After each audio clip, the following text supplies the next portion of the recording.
Bom dia, queridos. Tudo bem?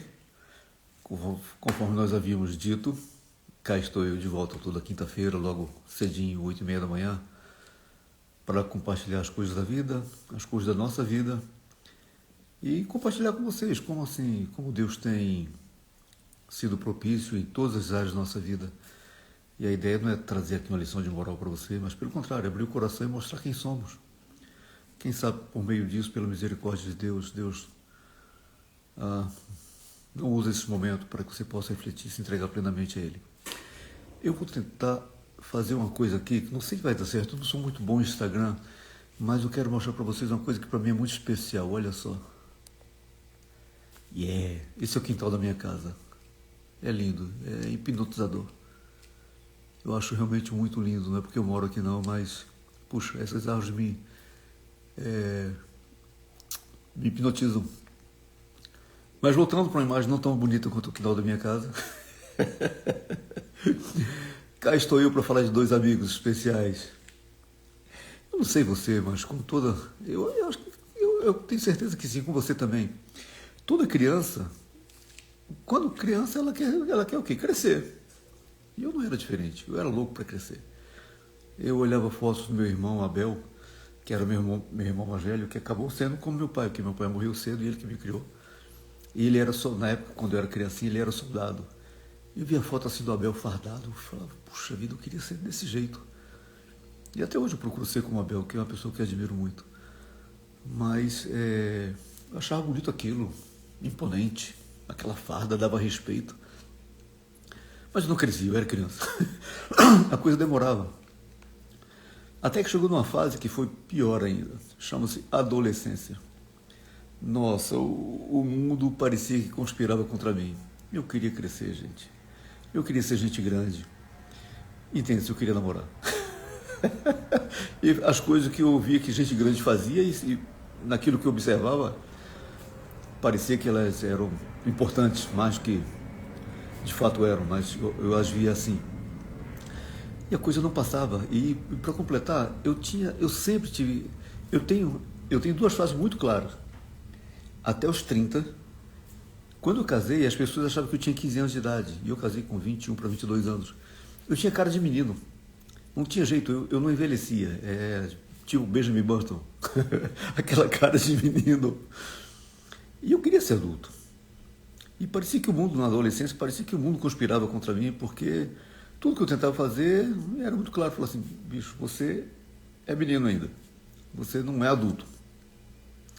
Até que aconteceu um fato inusitado. Uma manhã eu acordo no banheiro, olhando o espelho, eis que eu olho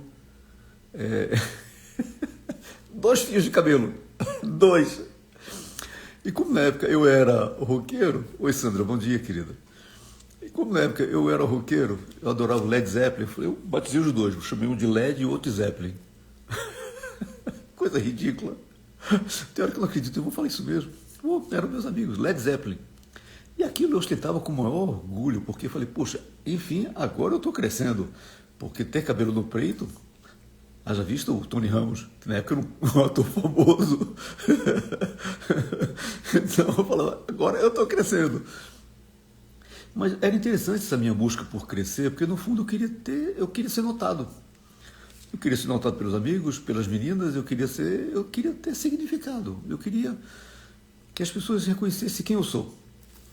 E não é ser reconhecido quem você é, não é pode parecer uma coisa simples, mas não é. O tempo inteiro a gente atua como atores sociais, a gente age, a gente se esconde por trás de objetos, de gestos, de hábitos, na forma de ter aceitação, ter significado, ter segurança, ter significado. Eu me lembro que nos anos 40, um psicólogo chamado Abraham Maslow, ele cunhou uma teoria, uma pirâmide na verdade, em que essa pirâmide ele dizia que você tem estágios, acho que 5, se não me engano, eu peguei minha cola aqui,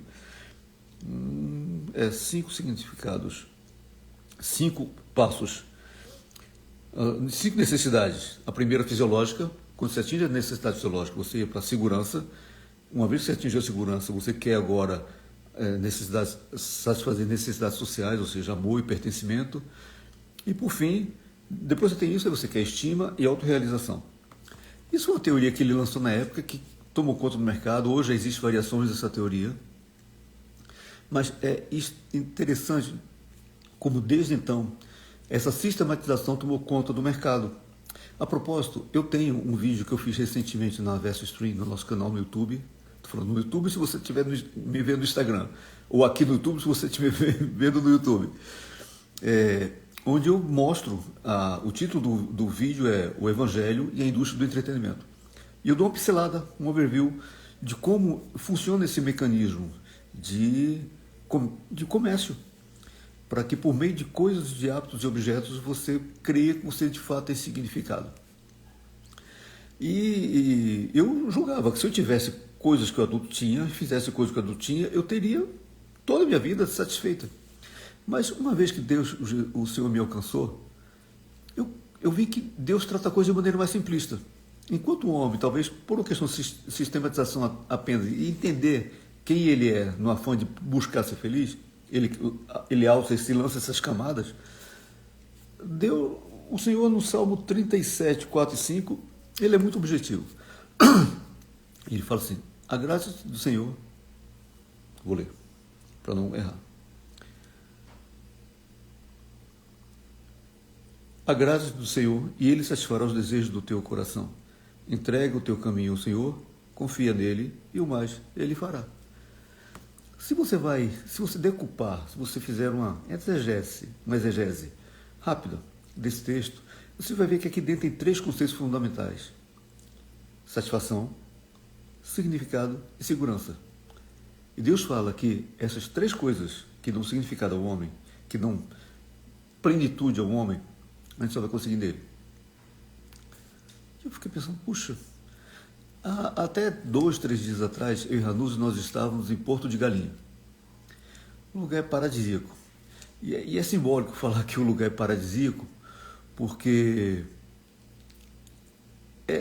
lembra o paraíso, não só no aspecto da exuberância da criação de Deus, de ver um lugar tão belo, mas também de observar como, desde o Éden, no afã de ter satisfação, significado e segurança, nós damos ouvido à serpente e buscamos agir conforme ele nos sugere, num ciclo de morte.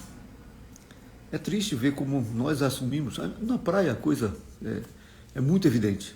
Como as pessoas atuam e fazem coisas que você fala assim, por que ele está fazendo isso? Por que ela está fazendo isso? Porque alguém disse para ela que se ela fizer, ele fizer isso ou aquilo, ele vai ter plena satisfação, significado e segurança.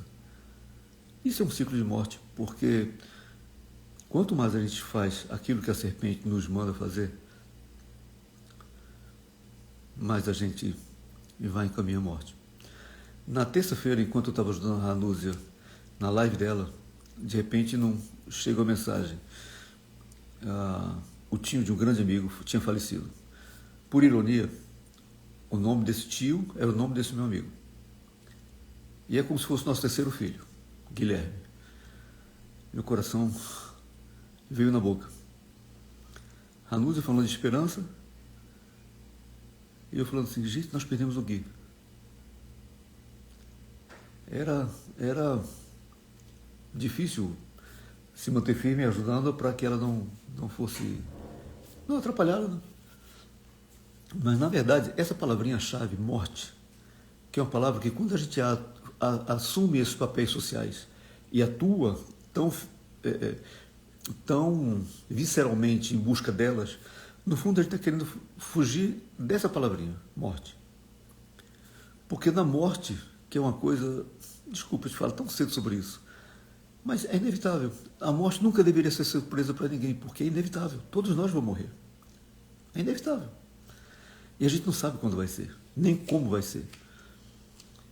E a Bíblia fala que quando isso acontecer, aqueles que acham que estavam longe e aqueles que sabem que estão perto, ambos estarão diante de Deus. Uns justificados por Ele para a salvação, outros por ele mesmo, para condenação eterna.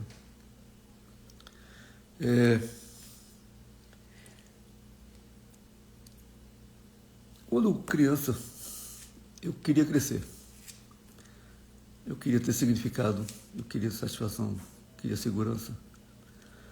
E eu fiz muita bobagem nessa vida e, lamentavelmente, ainda vou fazer muitas. Porque desde o Éden, a gente dá mais ouvido à serpente do que a Deus.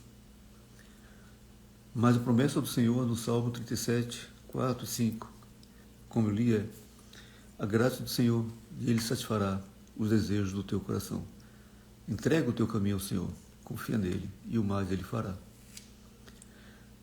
Quando eu me encho dessa verdade, eu confio nessa verdade, assim, passa um filme na minha cabeça.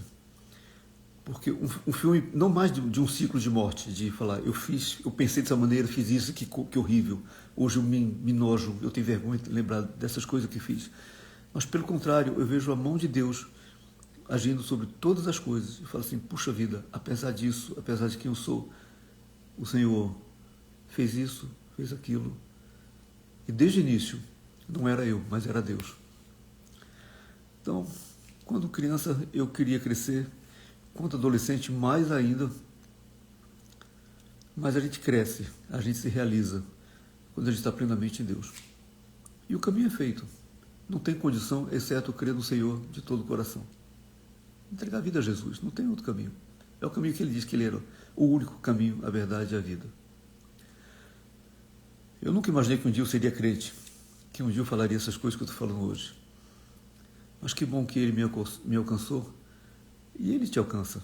Foi Ele que te alcançou, não foi você que foi buscá-lo. Ele que te alcançou, porque por nós a gente dá ouvido à serpente e faz coisas que dilaceram o nosso corpo, a gente faz coisas que viciam a nossa alma para o mal, num ciclo de morte, e o Senhor nos chama para um ciclo de vida. Quando criança, quando adolescente, surgiram dois amigos, Led e Zeppelin, estão aqui até hoje. E você deve estar perguntando, como é que eles estão, João Inácio, desde então? Já não são mais deles, tá, gente? Agora tem uma multidão, tipo assim, uns 10 ou 12. Eu até pensei em mostrar, mas não quero constrangê-lo. Mas a família cresceu, assim como cresceu o meu amor pelo Senhor. Eu espero que seja assim também com a sua vida. Que Deus te abençoe e nos vê, se assim Deus permitir, na próxima quinta-feira. Tá? E não esqueça, se você está aqui no Instagram, vai lá na Vessel, no nosso canal no YouTube, youtube.com/VesselStream. Se você pesquisar por Vessel Stream ou João Inácio Janúzia, vai achar. Poxa, tem tanto vídeo legal que a gente tem produzido para você. Vídeos de teologia, podcast. Ontem à noite mesmo, nós lançamos um novo podcast falando sobre o autismo e como as igrejas podem ser mais acolhedoras com pessoas com deficiência, com a Silvia Matos, muito legal.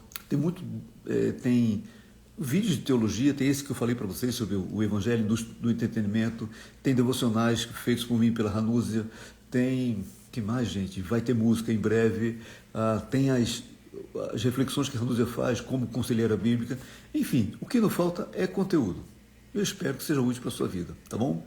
Te vi aqui hoje, espero te ver lá na Vessel Stream. Deus te abençoe.